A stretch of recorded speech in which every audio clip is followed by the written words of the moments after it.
Hey,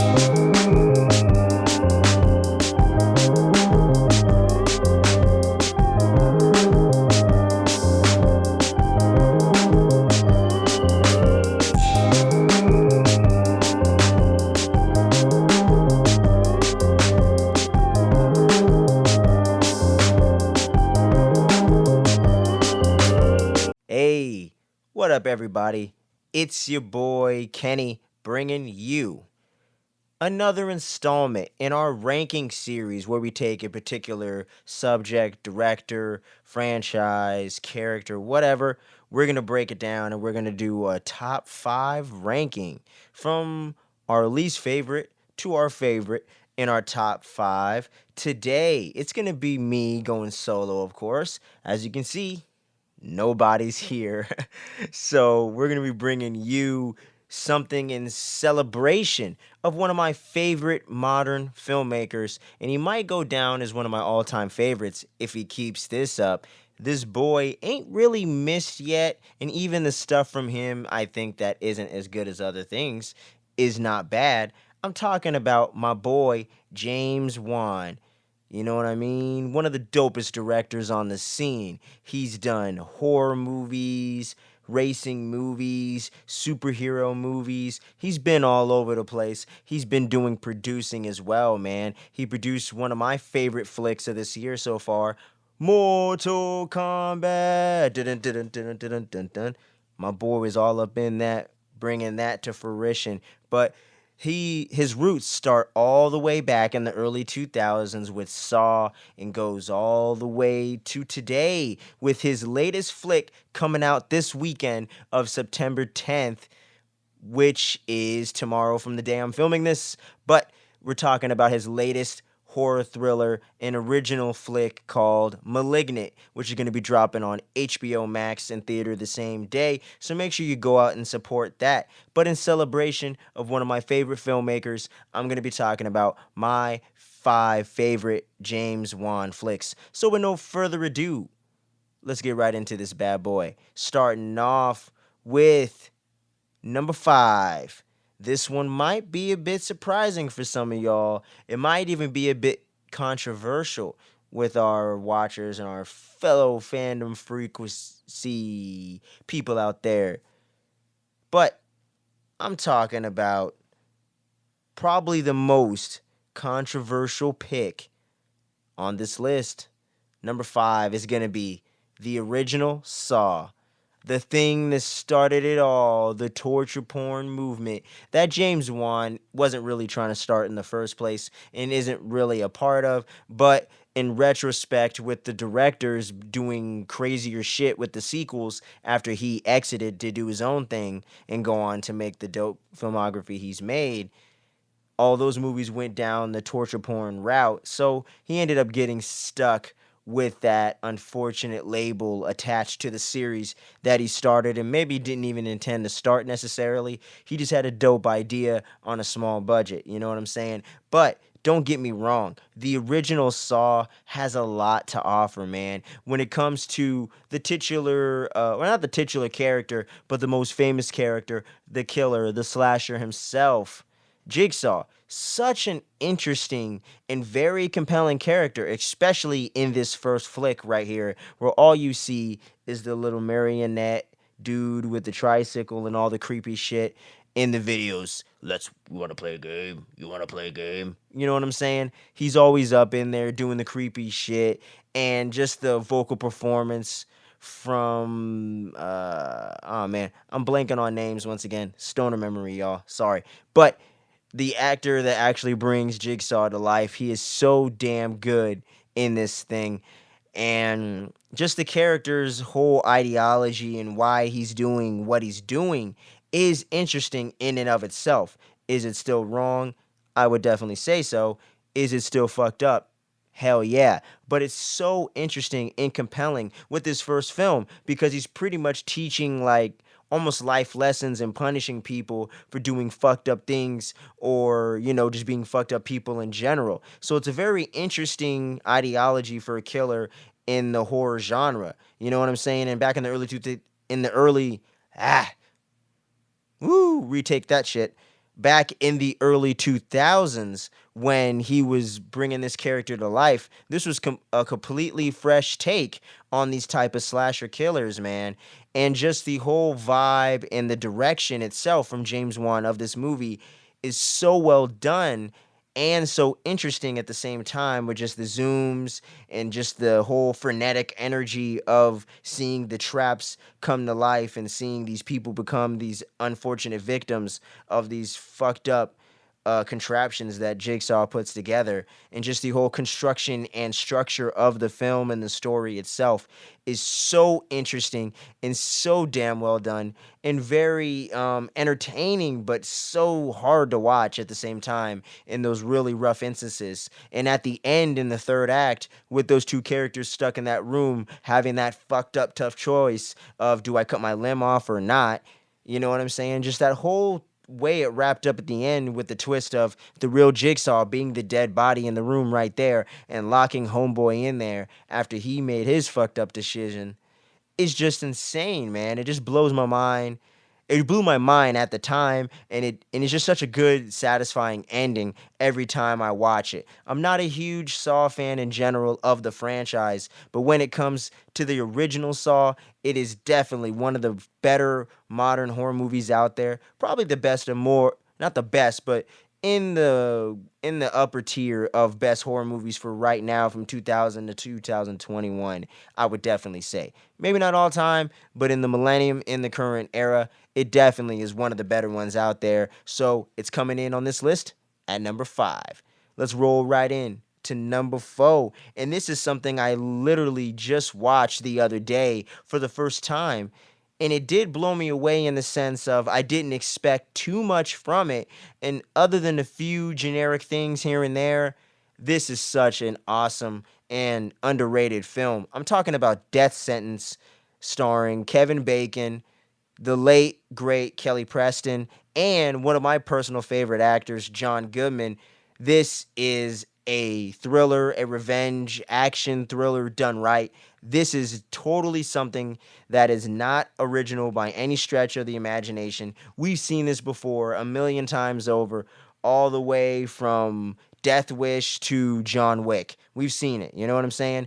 But the fresh energy and the fresh direction and style that James Wan brought to this film, and the way that he can always put a great scare together and really is always, or has always been great at ratcheting up the tension and putting in those tense sequences in his horror thriller movies, you know what I'm saying? So that is very well done right here. And the whole story of a father that ends up losing his son when they end up making a stop somewhere and being at the wrong place, wrong time, and ends up making the wrong decision instead of letting, justice kind of prevail in the way that it's supposed to, and not trying to take into his own hands and become ultimately what he hated and wanted to get revenge on, was those gangsters that took out his son. He ends up taking out the gangster that killed his son, who was the brother of the main gang leader that you find out towards the end of the film.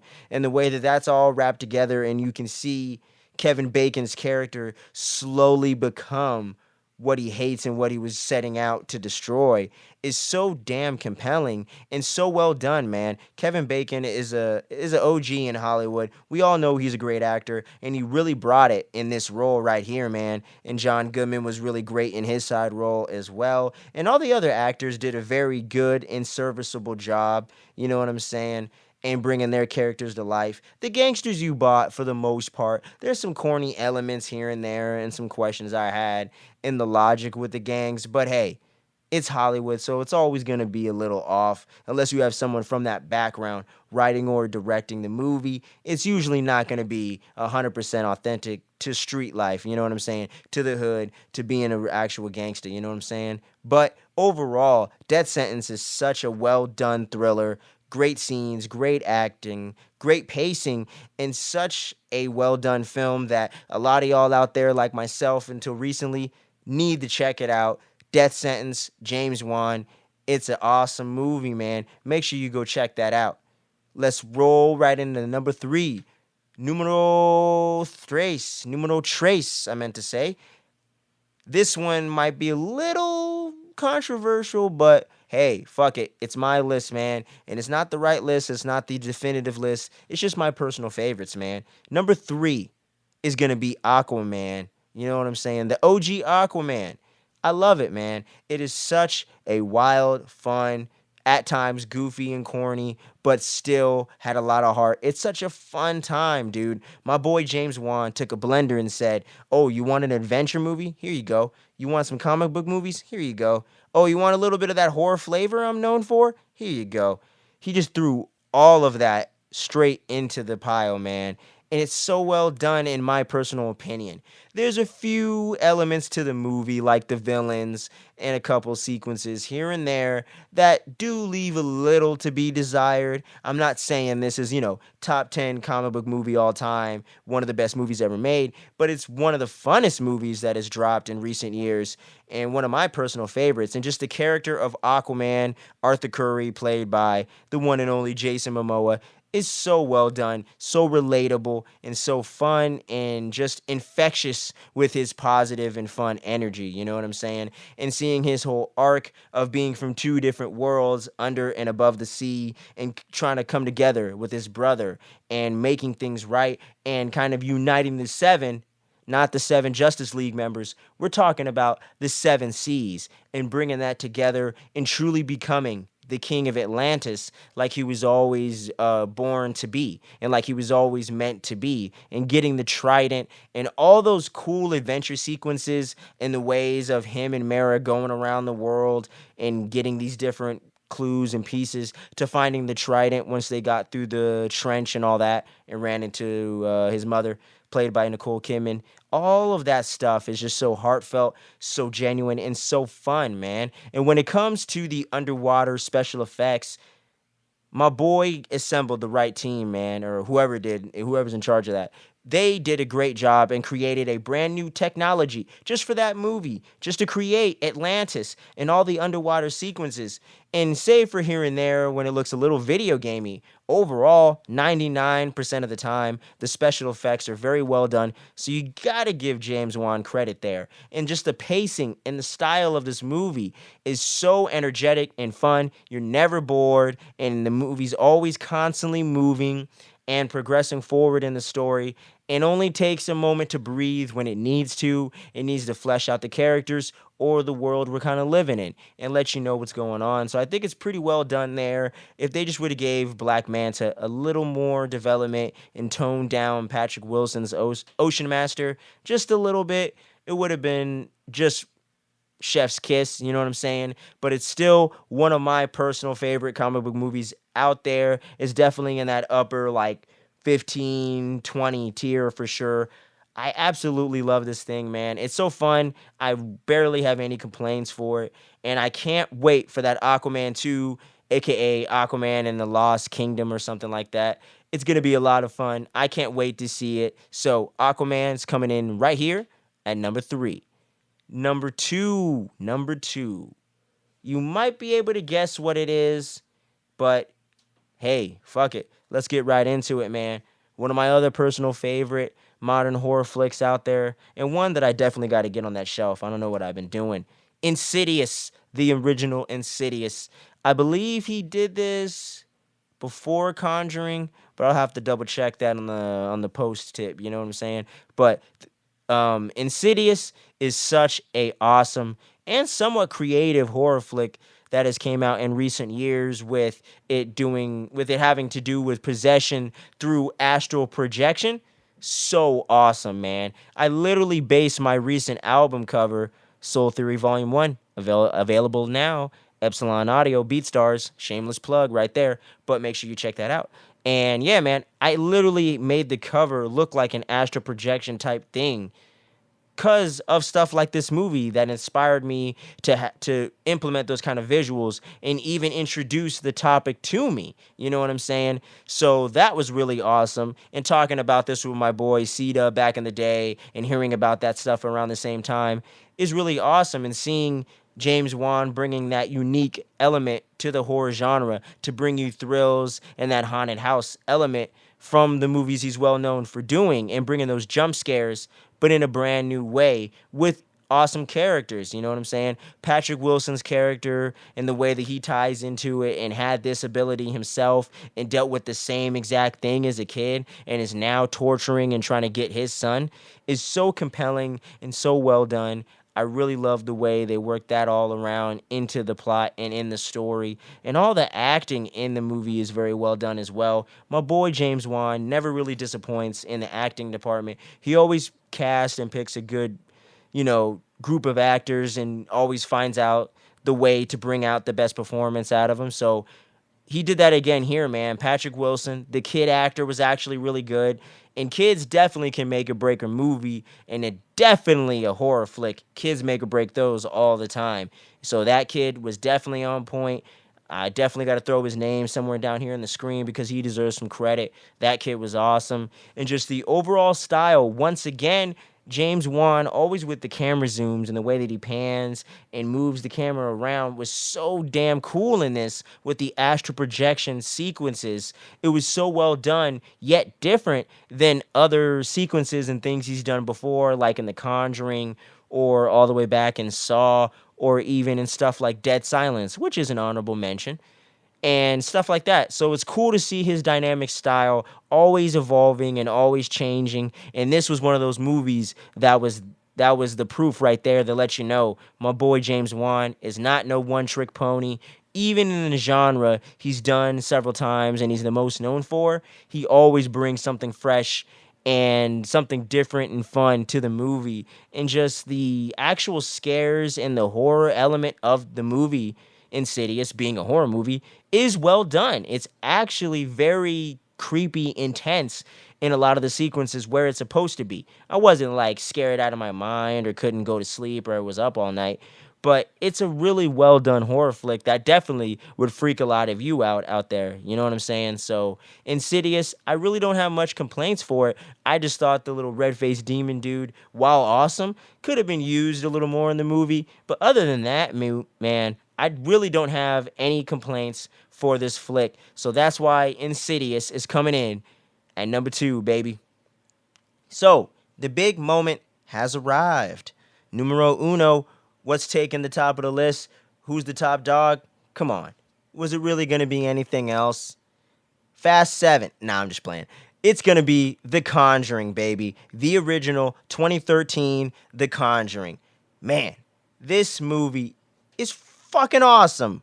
All right? The F-bomb was necessary. I love The Conjuring. It might be my favorite modern horror movie of all time. It is definitely in my top 10, 15 list of horror movies of all time. I absolutely love this movie.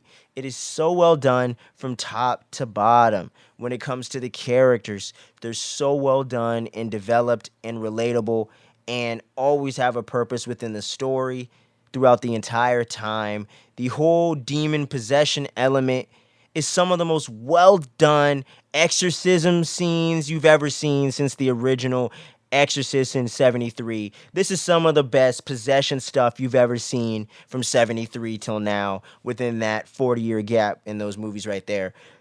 This is just awesome stuff, man. That exorcism scene in the basement towards the end of the movie with Bathsheba just going ham shit with the woman in the chair flipping upside down and ripping through the cover they put over her head and blood flying out and all this crazy stuff. And that's the crazy thing right there. This movie doesn't even have a lot of carnage candy in it. And as a slasher fan, didn't bother me a bit. There's not even a ton of deaths in this movie, and it's still so effective when it comes to the kills and when it comes, not the kills, but when it comes to the scares and when it comes to the tension. That clap scene, man, that gets me every time, and that is just such a memorable scene, man. Just come on, man. You know you jumped when that happened the first time you saw it.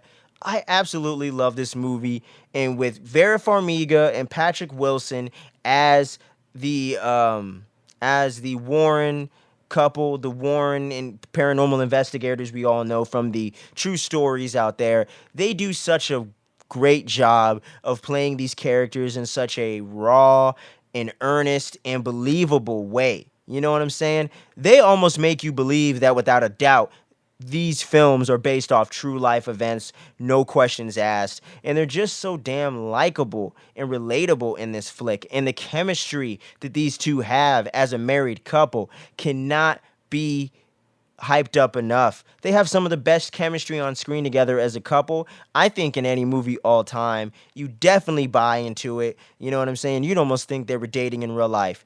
It was just so awesome, and their chemistry and their relationship together was so well done, man. And just the soundtrack working in those 60s songs was so awesome and well done, and not too overplayed. He wasn't throwing in a song every 10 seconds. You know what I'm saying? James Wan, kind of like James Gunn, knew the perfect moments to throw in the music to bring out the vibe or the emotion in that scene, or something that's building on the creepy element of the movie. You know what I'm saying?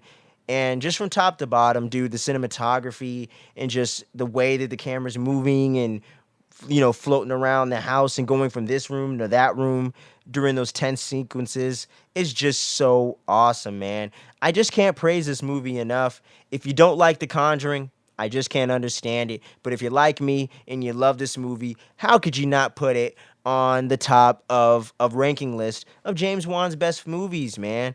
It's a great movie. It's going to go down as one of the best horror movies of the modern millennium. It's going to go down as one of the best movies of his career, if not the best movie of his career, unless Malignant really blows our minds when it drops this weekend. So we'll see. But come on, man. 2013's The Conjuring. It's great stuff. Numero 2, it was close. It was a good sequel, but it did not quite live up all the way to the expectations built up by this original The Conjuring. You know what I'm saying? It created one of the only other cinematic universes in Hollywood that's successful other than the MCU. Come on, man. You gotta give it a lot of love. My man James Wan has created 2 franchises, got inside of the DC franchise and created a brand new franchise with Aquaman inside of that, and saved the franchise from crashing and burning with the Fast and Furious films on Fast 7. So come on, man. James Wan is one of the best filmmakers of the modern times, hands down, no questions asked. He's one of my favorite directors, hands down, no questions asked. And if you ever see this video, man, much love to you. I can't wait to see what you do with the rest of your career. I'll always support what you do, brother. And I love everything you've done so far. Even the movies that I don't think deserve to be on this list are still some of the dopest movies of our time, man. And are still some of the better movies. I'm not a big Fast and Furious guy, but I still respect it. I still see the vision. I can't wait to see what you made with Malignant. And I can't wait to watch it with all of you out there collectively around the world while we're watching it. Please make sure you hit that subscribe button before you bounce if you're watching us on the YouTubes. It helps us out immensely.